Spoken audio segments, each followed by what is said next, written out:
Aeropuerto Internacional de Laredo, Texas. Continental Express marcó un hito en la investigación de accidentes. Fuera está bien. Muy bien. He hecho las comprobaciones de cabina. Estamos listos para el resto de comprobaciones. Vuelo de Continental Express 2574. Ocurrió tremendamente rápido. Y la fuerza fue demasiado violenta. Motor. El avión era imposible de controlar. Dios mío, mira.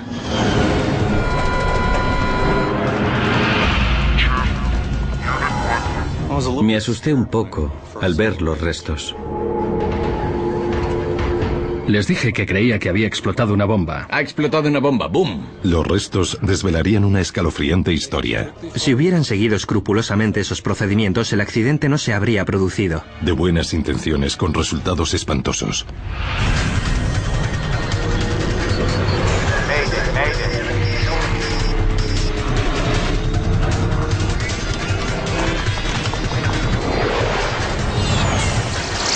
Mayday, catástrofes aéreas. Esta historia es real, está basada en informes oficiales y declaraciones de testigos. Se han cambiado algunos nombres. Vuelo 2574.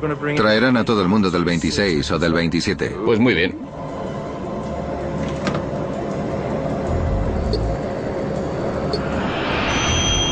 Un avión que se desintegra. Piloto automático desactivado. El vuelo de Continental Express 2574 y sus 11 pasajeros se aproximaban al final de su vuelo desde Laredo a Houston, Texas, de 1 hora de duración.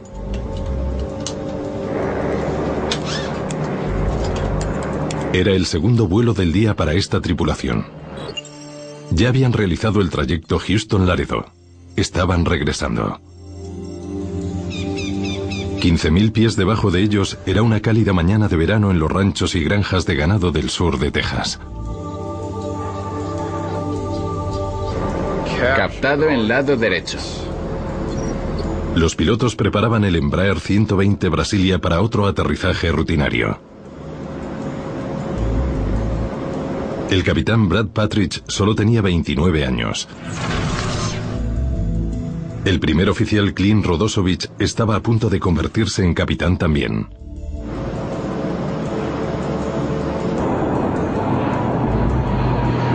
Se encontraban a 110 kilómetros de Houston, localidad en la que vivían los dos pilotos.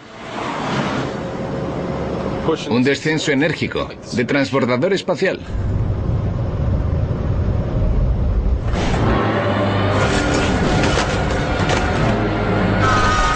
Velocidad alta, velocidad alta. En un abrir y cerrar de ojos el avión caía en picado. Descendió 2.000 pies en tan solo unos segundos. Pérdida, pérdida.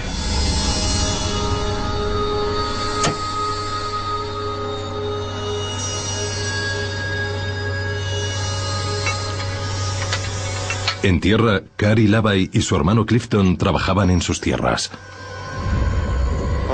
Mi hermano y yo oímos una explosión. Los dos miramos al cielo y dijimos, Dios mío, mira. Vimos el avión cayendo en picado, cayendo en espiral. El vuelo 2574 se desplomaba a más de 500 kilómetros por hora. Motor.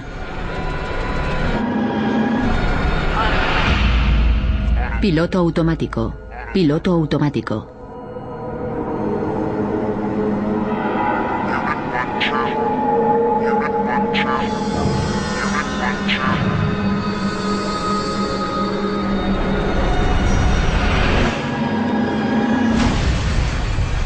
Cuando se estrelló hubo una gigantesca explosión. Mi hermano me dijo, vamos. Y yo le contesté, mira, creo que no... Hay nada que quiera ver allí. Cuando llamé a emergencias, me preguntaron la dirección y les dije, solo tienen que ir donde vean humo. Lo que se puede ver no se parece ni en forma ni en nada a un avión. Los bomberos encontraban los restos del avión en medio de una granja cerca de Eagle Lake, Texas, a tan solo 110 kilómetros al oeste de Houston.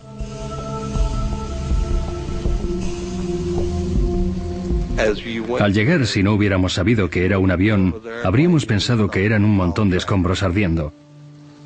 Estaba totalmente chamuscado. Se han encontrado 10 cuerpos dentro y 4 fuera. Las 14 personas que iban a bordo, incluidos Patrick y Rodosovich, murieron. Los investigadores de accidentes debían averiguar por qué ocurrió esto en un vuelo doméstico ordinario.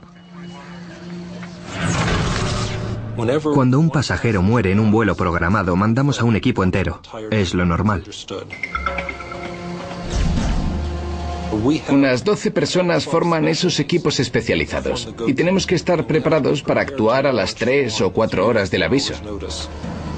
Jim Ritter es ingeniero especializado en mecánica de aviación.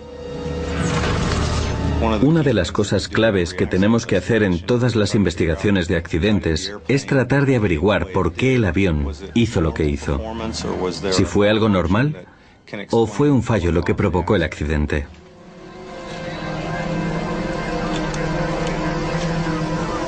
Me asusté un poco al ver los restos.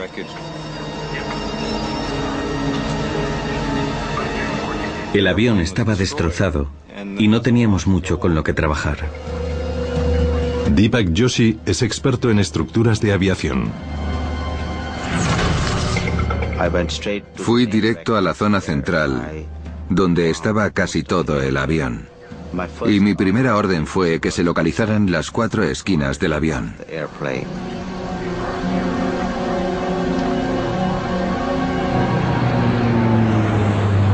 El pequeño avión era un avión bimotor turbohélice, el Embraer 120. Su tamaño y velocidad lo habían hecho muy popular entre las aerolíneas regionales de los Estados Unidos.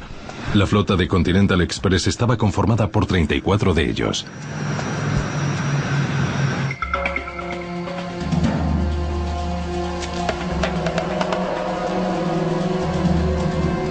El primer día, cuando llegamos, hice los interrogatorios de 6 testigos.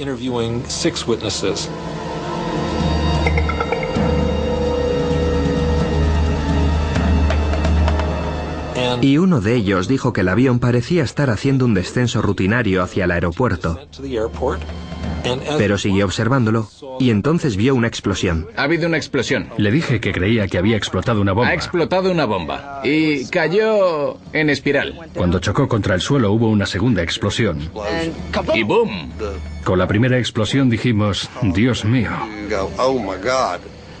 Pude ver un agujero. Vi un agujero del tamaño de un Volkswagen. Los testigos eran unánimes en que el avión estaba ardiendo antes de estrellarse contra el suelo. Vi el avión, vi que tenía fuego en las alas y que caía en picado. Tenía un ala completamente reventada y quedó colgando del avión. El testimonio del testigo era convincente. Una explosión provocada por una bomba parecía ser una posibilidad muy real.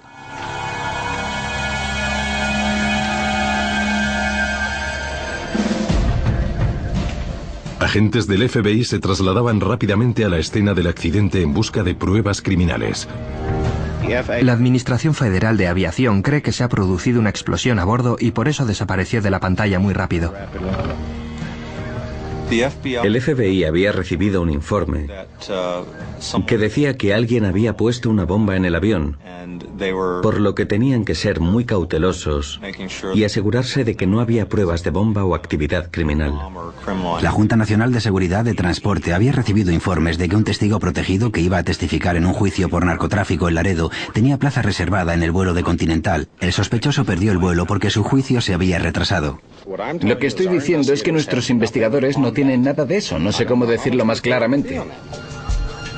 Los propios restos dieron a los investigadores una pista inmediata sobre el accidente. Vi que la cabina estaba ahí, el fuselaje ahí. El ala izquierda estaba doblada debajo del ala derecha. Y una parte del estabilizador vertical estaba ahí. Pero faltaba el estabilizador horizontal. El Embraer 120 es un avión bimotor. El estabilizador horizontal está sobre el estabilizador vertical. Y empecé a preguntarme, ¿dónde estará?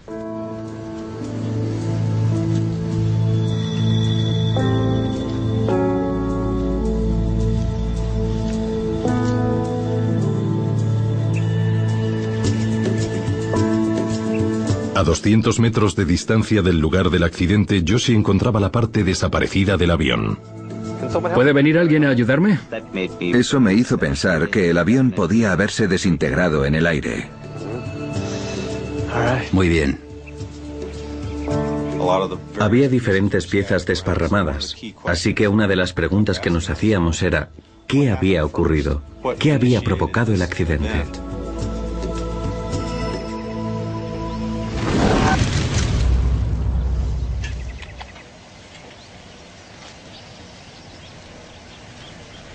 Creo que la cola del avión debió desprenderse a unos 9.000 pies. Había algo. Había pruebas que nos indicaban cosas. Descifrar el mensaje no iba a ser fácil, pero a medida que la historia del vuelo 2574 se desvelaba, los investigadores descubrían un increíble y muy poco común accidente.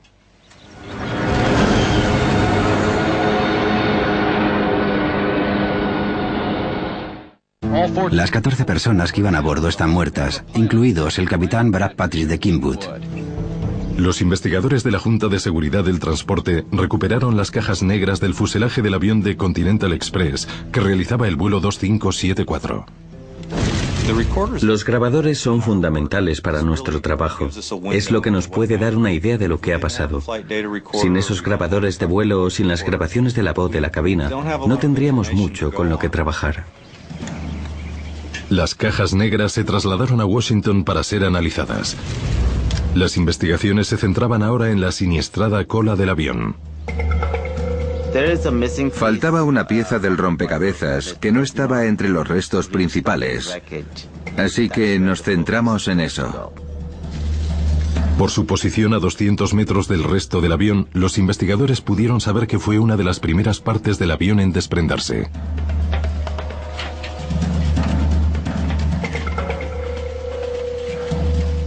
Se preguntaban si la corrosión o la fatiga de materiales podrían haber debilitado la cola hasta el punto de romperse. Cuando un trozo de metal se dobla durante un tiempo termina rompiéndose. Es lo que se conoce como fatiga de materiales y es un fallo que se identifica por una rotura suave y limpia. Empezamos a analizar las superficies fracturadas del estabilizador vertical. Pero los bordes de la cola no eran suaves, sino dentados. En este accidente en concreto no vimos nada marrón, nada oxidado. No hay corrosión, ni fatiga. Las superficies fracturadas indicaban claramente que la cola se había arrancado de repente. En Washington, los técnicos de la Junta Nacional de Seguridad del Transporte abrían las cajas negras. El grabador de audio de la cabina de mando es nuestra prueba más importante. Graba todo lo que se dice, todos los sonidos de la cabina de mandos de la última media hora antes del impacto. Se pueden oír sonidos que pueden ser muy útiles. Se puede oír qué están haciendo los motores. Se pueden oír un montón de cosas y tenemos que analizarlo todo. Pero ninguna grabación de audio tiene todas las garantías. Es un equipo electrónico complicado que dispone de diferentes micrófonos. Tras estrellarse a más de 500 km por hora, era posible que las grabaciones pudieran haber sufrido daños o incluso se hubieran perdido. En Texas, las unidades de campo del FBI terminaban de buscar entre los restos del avión posibles residuos de explosivos. Creo que ha explotado una bomba. Los resultados eran concluyentes. No había habido ninguna bomba en el vuelo 2574. Era evidente que el accidente no había tenido una causa estructural. No había habido ninguna bomba, ni ningún acto criminal.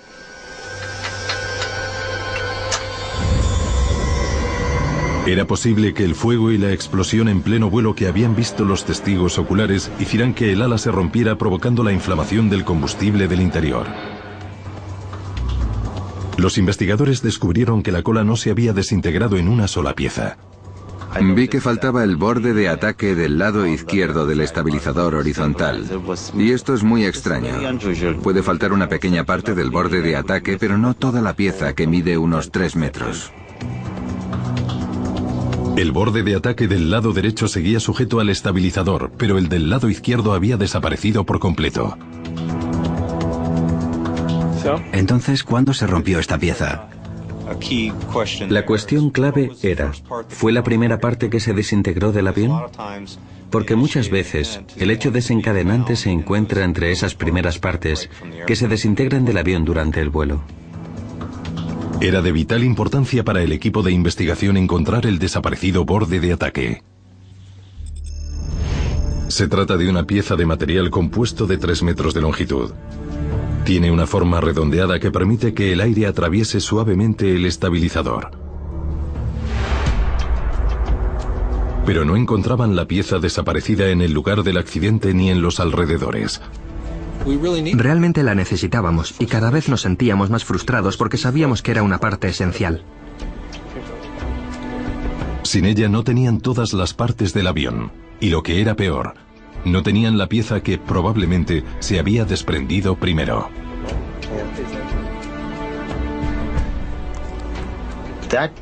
Esa prueba era muy pero que muy importante para la investigación.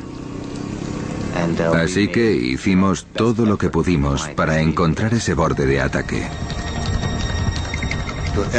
La Administración Federal de Aviación nos pidió ayuda para la investigación, así que rastreamos nuestras tierras y yo conocía palmo a palmo ese terreno.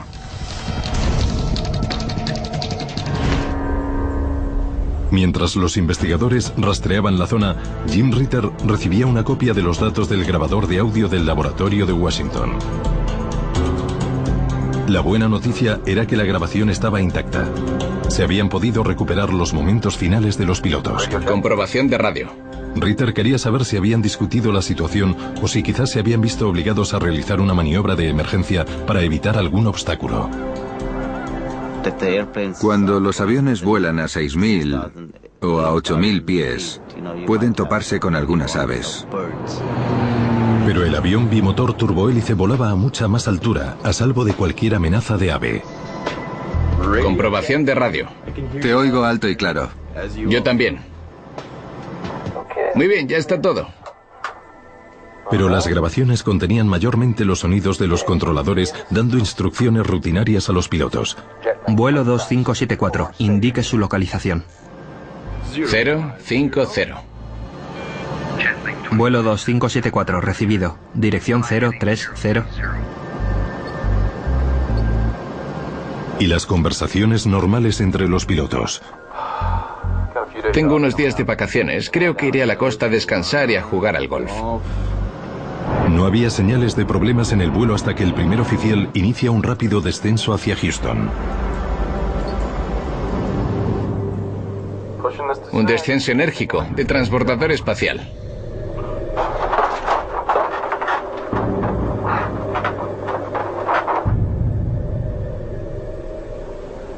La unidad de grabación indicaba que la tripulación fue totalmente profesional. Quiero decir que no estaban haciendo nada que no debieran estar haciendo. El equipo de investigación buscó otras pistas. Sonidos extraños de objetos en la cabina de mando.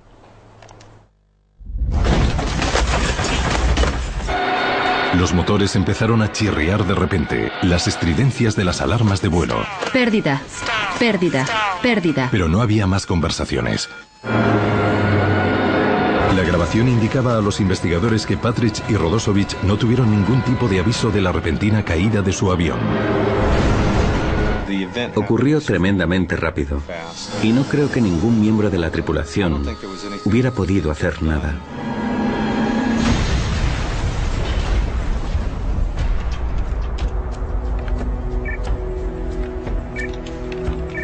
El análisis del grabador de datos de vuelo llegaba a la misma conclusión. No vimos nada extraño en el vuelo, hasta el instante en que el avión empezó a caer en picado. Hasta que el avión empieza a descender casi a máxima velocidad y a desintegrarse, no hubo nada extraño en el vuelo. La causa del accidente seguía siendo un misterio. Encontrar la pieza desaparecida de la cola del avión era ahora mucho más importante que nunca.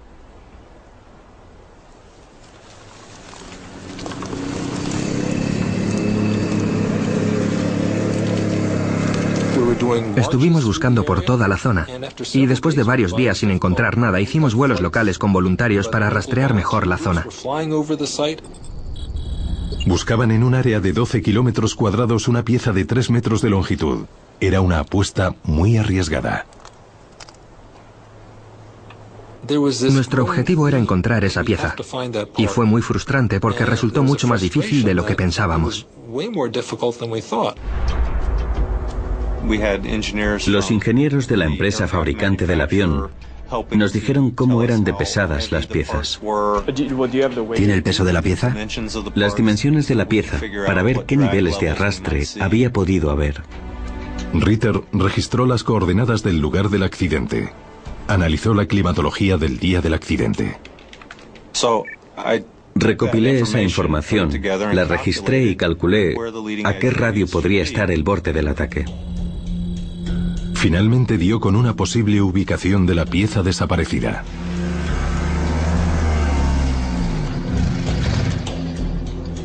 Creo que está alrededor de esta zona. Los siguientes días fuimos a esa zona. Establecimos las coordenadas de búsqueda. Y buscamos la pieza tanto en coche como en helicóptero. El tercer día de búsqueda recibieron buenas noticias. Estábamos sobrevolando el campo de Texas, un campo lleno de ganado, y de repente el piloto me dijo, creo que lo estoy viendo.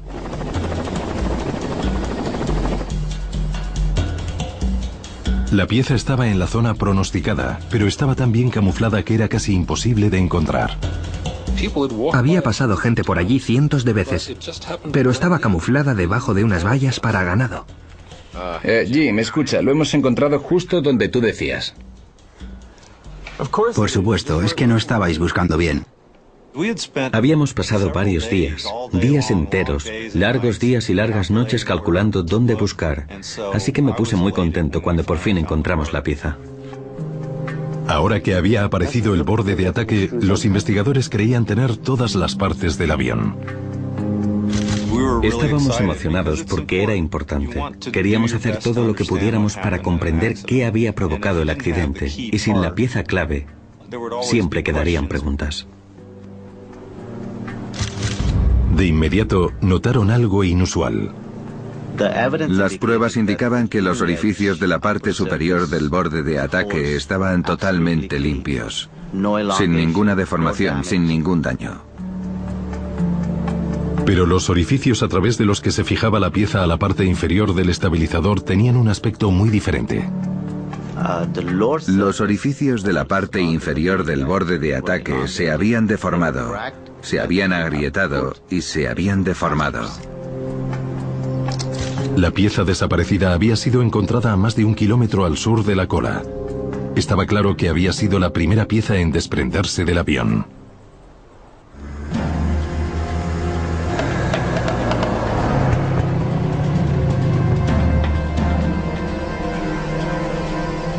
Mira esto.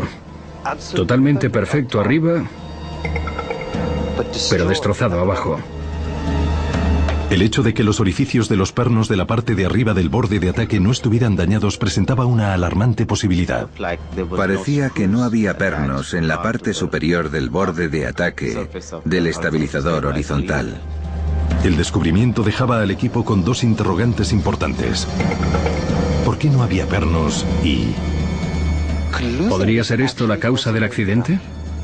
El borde de ataque mejora la aerodinámica del avión, pero no es una parte movible que controle la dirección. Era difícil creer que perderlo hubiera hecho que el avión cayera en picado. Me sorprendía mucho que perder un borde de ataque compuesto hubiera podido causar un impacto tan violento. Ahora que se habían encontrado todas las piezas del avión, la investigación se trasladaba a las oficinas de la Junta Nacional de Seguridad del Transporte en Washington. Juntamos todas las piezas del rompecabezas para intentar entender qué hizo el avión tras perder el borde de ataque.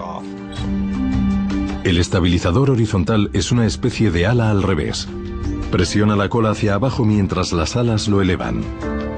Reduciendo la fuerza del estabilizador se eleva la cola y se estabiliza el vuelo. Todavía quedaba por confirmar si podía haberse controlado, así que hicimos una simulación de ingeniería para intentar ver si el avión podía haber seguido volando después de perder el borde del ataque. Pero pudimos comprobar que no fue una situación que se pudiera controlar. Cuando el radio del borde de ataque se desprendió del avión, hubo una aceleración negativa de 5G. Cuando el ángulo de ataque excedió los límites negativos, fracturó el ala. Por tanto, no se pudo hacer nada.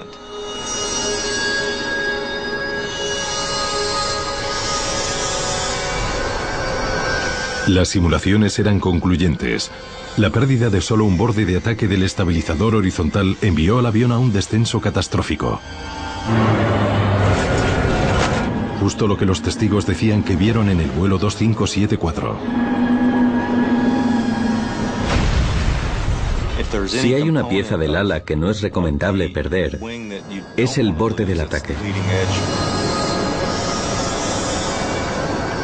El equipo ahora sabía qué había causado el accidente: la pérdida del borde de ataque del estabilizador. Pero lo que seguían sin saber era por qué esa pieza no había sido fijada correctamente.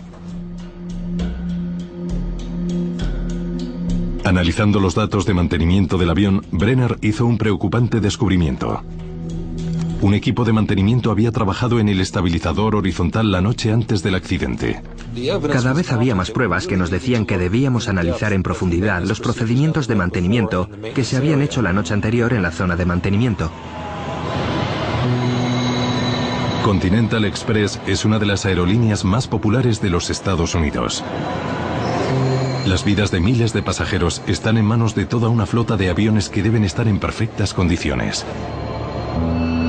El equipo de investigación debía averiguar urgentemente qué había ocurrido las horas antes del accidente. El investigador de la Junta Nacional de Seguridad del Transporte, Malcolm Brenner, se trasladó al Aeropuerto Internacional de Houston para hablar con el equipo de mantenimiento que había trabajado en el avión la noche anterior al accidente. En general queríamos visitar las instalaciones para ver cómo eran y luego analizar en detalle qué se había hecho la noche anterior. Muchas veces hay mucho trabajo en esos turnos de noche y tienen que preparar los aviones para que vuelen de un día para otro. Terry Von Zeyden es instructora de seguridad aeronáutica. Utiliza el vuelo 2574 como caso de estudio. Por tanto, hay un empuje que hace girar al avión rápidamente, pero a veces se consigue y otras no. En preparación para el invierno, Continental Express había inspeccionado y reparado las botas de deshielo de su flota de Embraer 120. Las botas de deshielo son unas membranas de goma que pueden inflar los pilotos para romper el hielo de las alas y la cola. Queríamos interrogar a todos los mecánicos, supervisores e inspectores que intervinieron en el trabajo. Brenner estaba particularmente interesado en 3 empleados: el supervisor de turno Adam Dillon, Troy Anderson, inspector responsable de comprobar el trabajo de los mecánicos, y el supervisor de tarde que inició el trabajo, John LePage. Gracias por su tiempo. Bueno, ¿cuál era el plan de la noche? Teníamos unas 10 horas para cambiar las 2 botas de deshielo. Cambiar las botas de deshielo suponía extraer el borde de ataque, quitar las botas de deshielo antiguas y ponerlas nuevas. Toda la pieza va atornillada al estabilizador horizontal. Era mucho trabajo para una sola noche. Tenían que sustituir toda la pieza en el turno de noche. De alguna forma, en el turno de tarde tenían tiempo de sobra y decidieron que podían ayudar a preparar el avión. Y así lo hicieron. Coged lo que necesitéis. Yo voy a por las botas de deshielo. Supervisando el trabajo de los mecánicos estaba el inspector Troy Anderson. Tenía tiempo para echar una mano. Fuimos al estabilizador y empezamos.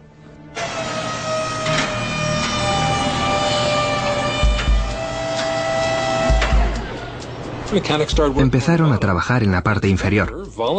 El supervisor se ofreció a subir arriba para trabajar en la parte superior. El turno de tarde, el segundo turno del día, iba a extraer los pernos que fijaban el borde de ataque. El resto del trabajo sería realizado por el turno de noche. A las 10 de la noche, Adam Dillon tomaba el relevo como supervisor del turno de noche. Hemos terminado la comprobación C, el mantenimiento del motor y la sustitución de las botas de deshielo.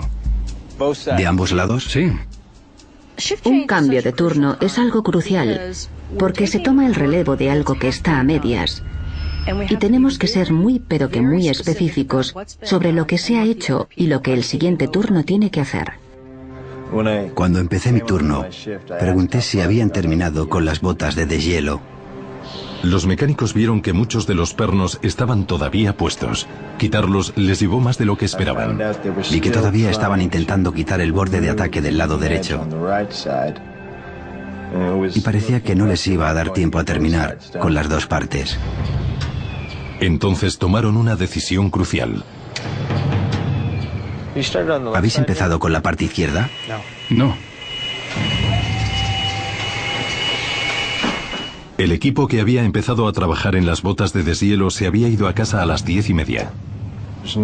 Era imposible que nos diera tiempo a terminar los dos lados. Así que decidí hacer solo el lado derecho esa noche. Los investigadores descubrieron que el supervisor del turno de noche había decidido que no tenían tiempo suficiente para terminar los dos lados. Chicos, dejad el lado derecho por hoy. Este avión tiene que salir de aquí.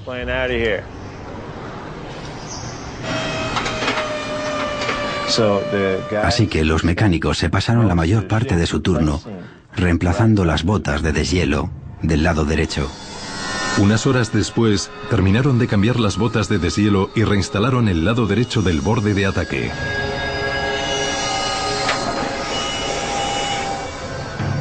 ¿Entonces los mecánicos no hicieron nada en el lado izquierdo? No, no lo tocaron. Tras cambiar solo las botas de deshielo derechas, el avión fue trasladado a la pista para su primer vuelo del día.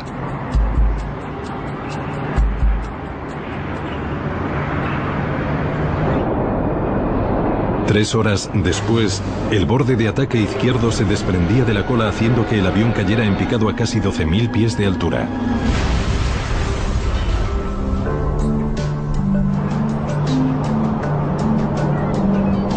En Washington, los investigadores de la Junta de Seguridad del Transporte intentaban descifrar todos los datos que tenían. Y Lepage. Creo que en general tuvimos una buena cooperación de los mecánicos y de los supervivientes. ¿Pero describieron lo que estaban haciendo? Creo que fueron creíbles y creo que intentaron ayudarnos. ¿Por qué les ayudaría Adam? Teníamos unas 10 horas para... Era imposible que nos diera tiempo a terminar los dos lados, así que... El segundo turno. Los investigadores estaban casi seguros de que los pernos fueron extraídos de la parte superior del borde de ataque izquierdo, pero nunca fueron reemplazados. Sin embargo, los operarios insistían en que solo habían trabajado en el lado derecho. El equipo de investigación estaba confundido. Así que el segundo turno empezó el trabajo. Los mecánicos empezaron por el lado derecho y su supervisor les ayudó. El cambio de turno es siempre algo muy peligroso. Y por eso hay unos procedimientos muy estrictos al respecto. Y ellos lo ignoraron. El supervisor se apresuró para que el avión saliera de allí. Algo escalofriante. ¿Dijo en algún momento qué hizo ahí arriba? Sí, genial, déjame ver eso. Ayudó a los mecánicos a extraer las botas de deshielo. ¿Qué significa eso?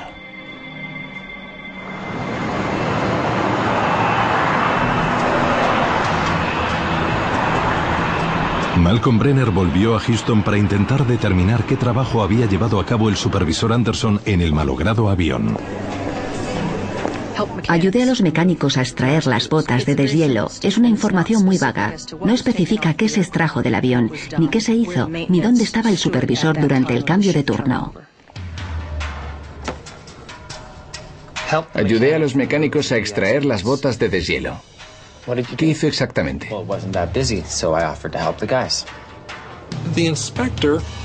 El supervisor se subió en el montacargas y empezó a ayudar a los mecánicos. Y ese no era su trabajo. Dijo que como no estaba muy ocupado les ayudó, pero no debía haber hecho eso. No era su función. No fue buena idea.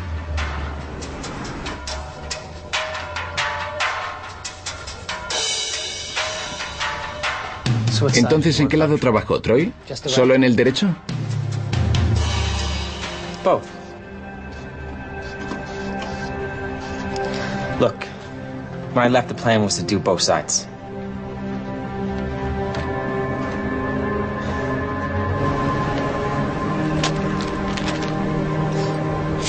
Para mí lo más alarmante fue lo del supervisor.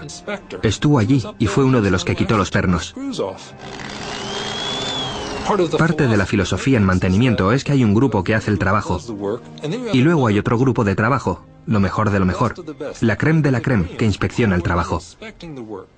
Y su función es asegurarse de que el trabajo se hace correctamente. Él tenía una bolsa de 40 pernos y dejó la bolsa con los 40 pernos en el montacargas para el siguiente turno.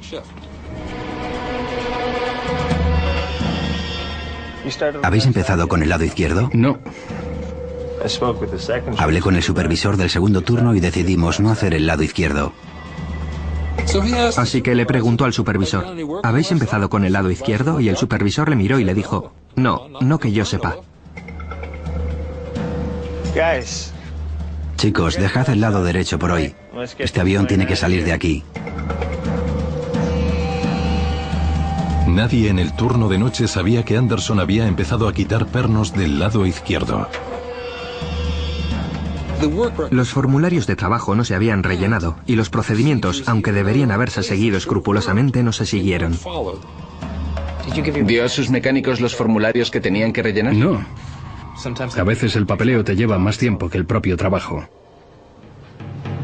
En un cambio de turno es una de las cosas críticas que hay que hacer. Hay un documento escrito al que todo el mundo puede recurrir y ellos no lo rellenaron. Ningún mecánico del turno de tarde había rellenado los formularios con los detalles de los trabajos que habían realizado para el siguiente turno. El papeleo no es divertido, es describir algo que has estado haciendo y a la gente no le gusta hacerlo. Yo ya lo he hecho, ya está hecho. No es agradable tener que escribirlo, pero hay que dejar constancia de lo que se ha hecho. Y preguntamos al supervisor por qué no se había hecho y nos dijo, bueno, es un procedimiento muy simple y a veces no merece la pena hacerlo. No se suele decir que has extraído unos cuantos pernos, no es necesario hacerlo. Y eso me pareció aterrador. Y el supervisor Troy Anderson fue muy vago sobre el trabajo que realizó. En su formulario no especificaba que había extraído los tornillos del lado derecho. Ignoró el trabajo mecánico que había realizado en el avión y quizás no pensó en la importancia de dejar constancia de ello como debería haber hecho, porque quizás pensó que era trabajo de los mecánicos. Un fallo de mecánica rutinaria causó el accidente del vuelo 2574. Pero había todavía una cuestión sin resolver. Captado en lado derecho. El avión recorrió más de 800 kilómetros antes de que se desprendiera el borde de ataque. Es increíble que la cola horizontal quedara intacta en ese primer vuelo. El fatal fallo se produjo cerca del final del segundo vuelo de ese día. Un descenso enérgico de transbordador espacial. ¿Por qué no se produjo antes?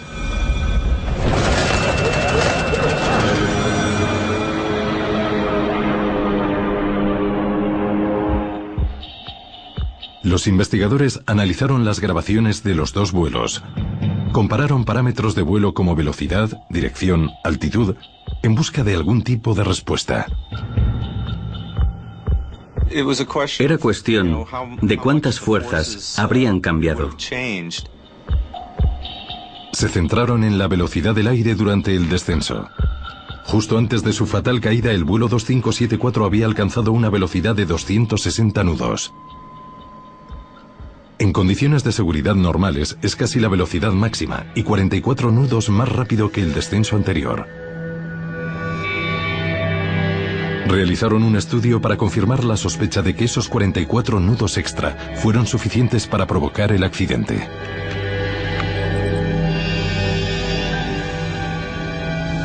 El borde de ataque se mantuvo fijo a 216 nudos, la velocidad máxima del avión durante el primer vuelo. Las fuerzas aerodinámicas no suelen alcanzar las cifras que alcanzó el avión del accidente. Pero un aumento de 44 nudos aumentaría radicalmente la cantidad de resistencia del borde de ataque. Cuando el avión alcanzó su velocidad máxima, era de esperar que fallara.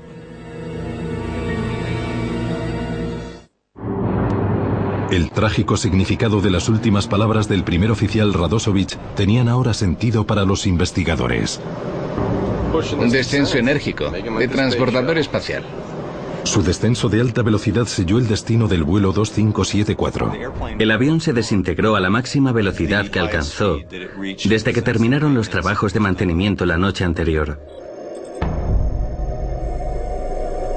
Las fuerzas aerodinámicas eran muy altas y terminaron doblando el radio del borde de ataque hacia abajo porque no estaba fijado a la parte superior de la cola. Y se dobló hacia abajo hasta que finalmente el aire alcanzó la fuerza suficiente para arrancarlo. A 260 nudos, el borde de ataque se arrancó. Cuando se arrancó esa pieza, el avión era imposible de controlar. Alta velocidad, alta velocidad. La fuerza era demasiado violenta. Motor, motor. En las grabaciones de audio los pilotos no dicen nada después de que ocurriera. Probablemente quedaron incapacitados por la violencia de la caída. La masiva aceleración negativa habría hecho que la sangre se disparara al cerebro de todos los pasajeros y la tripulación, dejándolos inconscientes. De unidad 1. Canal de unidad 1. Canal de unidad 1. Canal de unidad 1. Canal de unidad 1. Canal de unidad 1.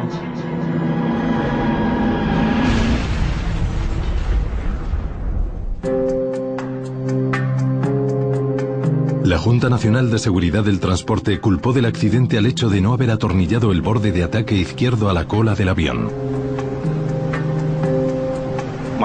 Sentí mucha empatía por la gente que había trabajado en el avión porque sabía que había sido producto de un error humano.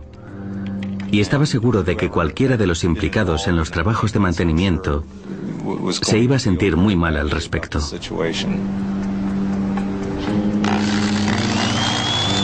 La Junta de Seguridad del Transporte también tomó una medida sin precedentes al responsabilizar a Continental Express por no asegurarse de que se cumplían todos los procedimientos de mantenimiento.